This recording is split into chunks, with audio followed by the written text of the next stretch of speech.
Hello and welcome to the Tabletop Command Post.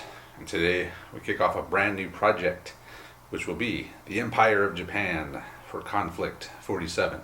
We'll start this hobby video off with a quick unboxing of this brand new Empire of Japan starter army.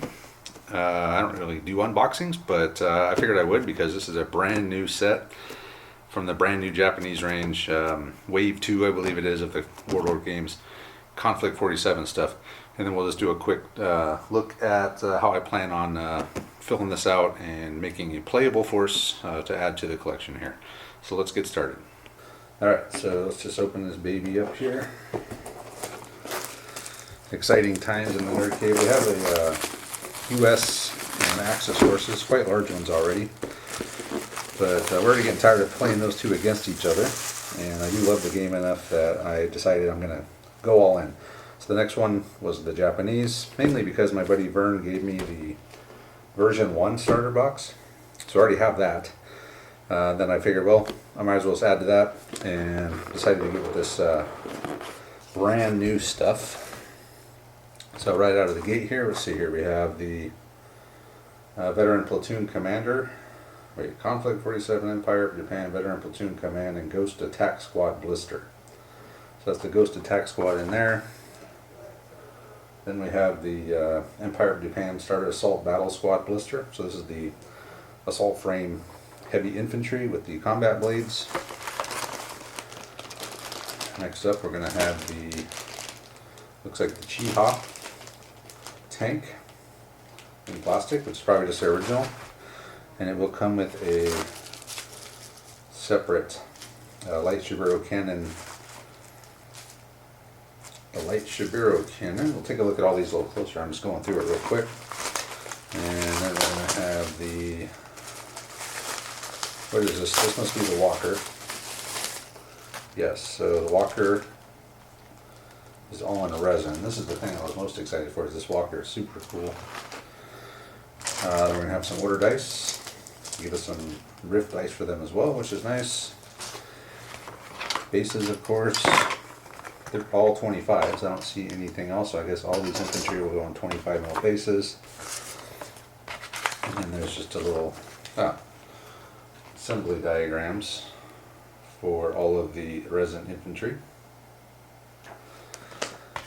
And the assembly diagram for the walker.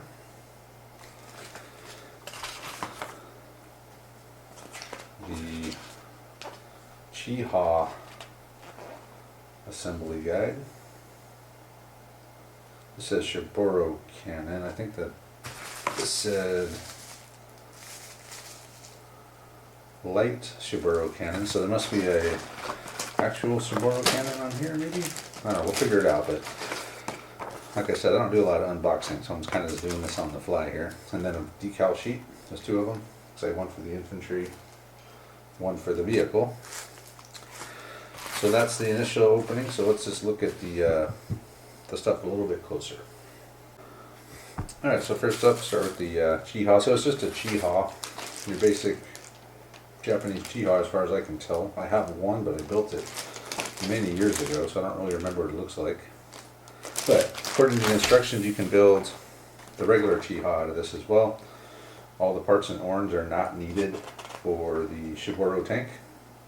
So that's all the turret components basically, because it comes with a resin turret, which looks pretty good. This actually, to me, looks like a full-size Shiburo cannon.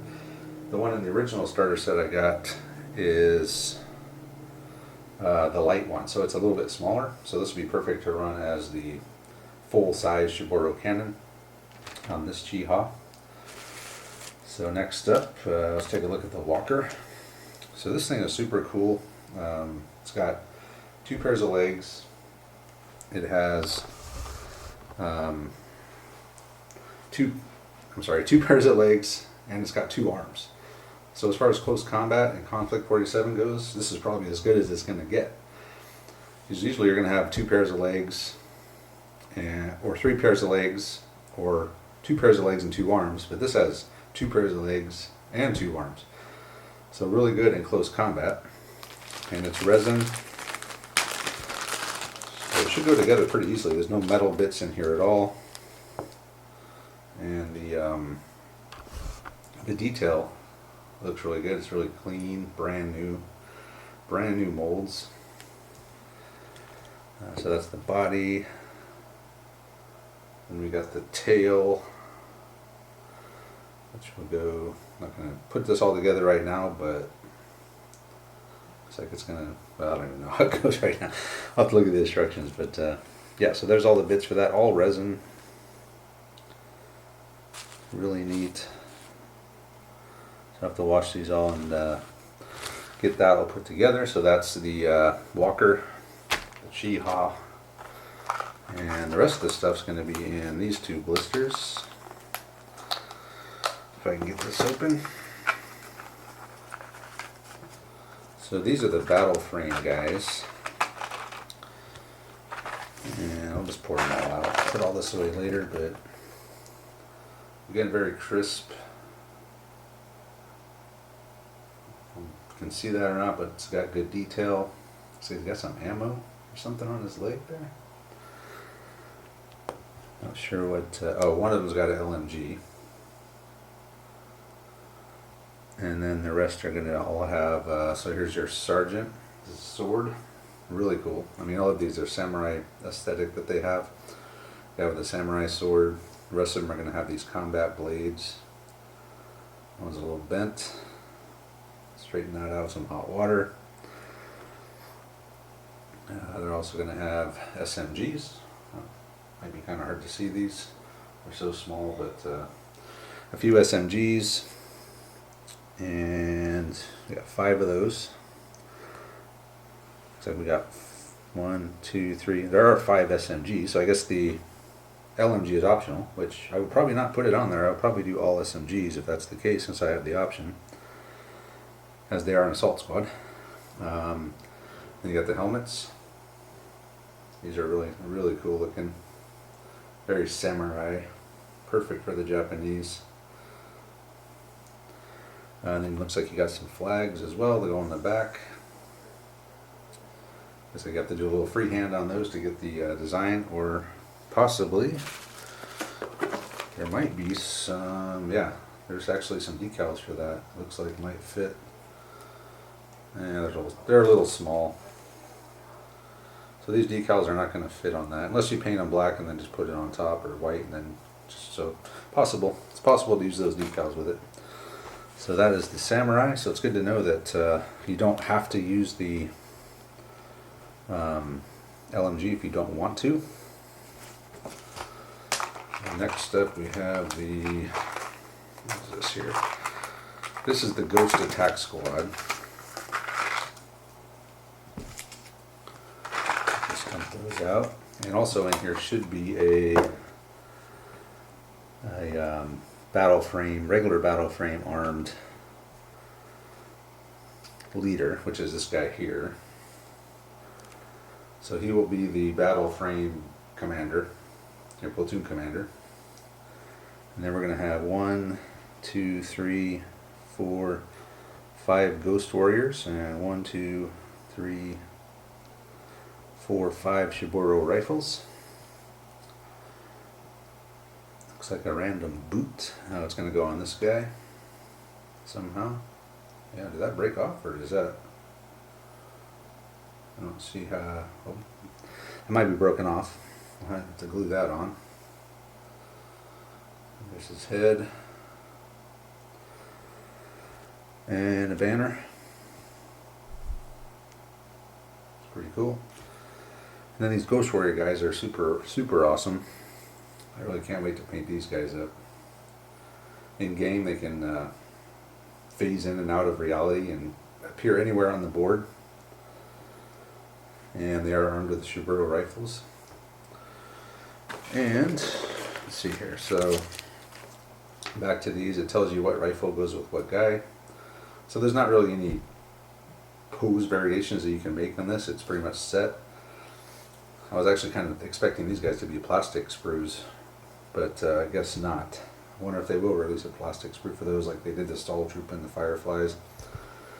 That would probably be a pretty good idea. And same deal with these guys. They all have set poses. So this guy's LMG, but there are 5 SMGs. So I guess maybe you can do, well, I'm hoping you can do all of them with SMGs. I guess we'll find out when we start putting them together. So the Ghost Warriors, there's your Ghost Warrior Sergeant. I'm trying to not make it blurry. Ignore that. Yeah, some more Ghost Warrior. So overall, a bunch of resin stuff, all resin, all the infantry, the walker all resin, Chiha's all plastic except for the turret, which is resin. So pretty cool stuff. So last up, we'll show you what else I have so far for the Empire of Japan. So all this stuff, well, all this stuff came from the version 1 starter set. For the Chiha, it is the exact same Chiha as far as the plastic parts go. The resin turret, however, is different. So you can see that that barrel is a lot smaller than that barrel. And you are given the option to run either the light or regular size Shiboro cannon on the Chiha. So I can run one of each. So that's pretty neat. This one definitely will be the the full-size Shiboro cannon, even though on the description it called it a light Shiboro cannon, but I would call this the light Shiboro cannon.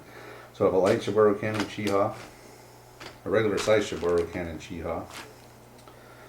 We got the Type 6, I believe, Walker. I forgot the exact name of it, sorry. So I already painted this one up, really happy with it. This got 4 legs, it's got the Shiboro cannon, it's got a couple machine guns on the front. This came out really well, and I'm really excited to put together the other one as well. And I have 2 walkers, and then we also have the old school battle frame guys that I have already started painting, and I'm almost done with. I got 3 of them done, so that's what those guys look like. So these guys are armed with SMGs. I have one armed with an LMG. Sorry, I'm using my webcam, so it's kind of hard to focus. But yeah, these guys came out really good. And then the sergeant is gonna, not quite done yet, but he's gonna be armed with an LMG or a SMG and a combat blade, which gives them +1 pen in combat. So if they do ever attack a vehicle, that +1 pen is a big deal because it can let you roll on full damage and lets you add that +1 to your roll to see if you meet their armor and stuff. So it doesn't seem like a lot, but having just one guy, even with a +1 blade, can make a big difference in vehicle assaults. You just have to hope he doesn't get sniped. Okay, so that's what I have from the main starter set. So 2 walkers, 2 Chihas, 5 battle frame. We're going to add to that the 5 assault frame. We're going to add to that the 5 ghost warriors. And then I picked up this Japanese battle frame infantry command team. So these guys are going to be SMGs in the heavy power armor, and this is going to be a 3-man command, my platoon command. I've also picked up a Japanese Shiboto squad. So these are the Japanese version of the Toten Corps. They're not quite as good as the German Toten Corps. They're only toughness 5, so you wound them on a 5, easier to kill, but they do have the Raise the Dead rule. They're not slow or lumbering, so they can move normal speed, and if you use their Surging Rift Dice, they can actually become fast. So if you put these guys into ambush, and the Japanese have a special rule where they can do an ambush from 12 inches away, or they have a special ambush rule, and it counts as a surprise charge. So these guys could lock down a big part of the board if they had a Surging Rift Dice. Anyone that got within 12 of them could get charged when they move into their ambush range. I actually have 2 of these because I ordered another one. So I'm going to have 2 10-man squads of these guys. And that's pretty much all I have so far. I think it's well over 1,500 points already. And that's not even with everything. I just kind of put together a quick list just to see how many points I can get, and I can get quite a bit. If I put all of this together, it'd probably be like 17 or 1,800 points, which is pretty good. For the future, probably add another, I would love to add another assault frame squad. So I would like this army to be kind of close combat oriented. You know, I have the shooty Americans and the fairly shooty and assaulty Axis, but I would like these guys to kind of be the really assaulty, sneaky with the ghost warriors coming up out of nowhere behind you and blasting you with the Shiboro rifles. So kind of a stealth, sneaky army is what I want these guys to be. Anyway, so yeah, that's a quick unbox. Sorry, I'm not great at unboxing. I don't really know the format of it, but you got to see what was in it, and we got to see a little bit of what I have, what else I have, and what my plan going forward for this army is. So I look forward to getting these guys done and getting them on the table against both the Axis and the Americans. And that's the beauty of Konflikt 47 is everyone can fight everyone. When you're playing bolt action or something, you got to try to, if you're a purist, you're always running the Germans against everybody, and so your Germans are always in every game. But in this game, it doesn't matter. You can play the British against the Americans, the Germans against the Japanese, the Russians against everybody. Really cool the way they set that up. So anyway, yeah, I look forward to getting these guys done, and that's it. So get cracking on this. Let me know what you guys think, and we'll see you next time.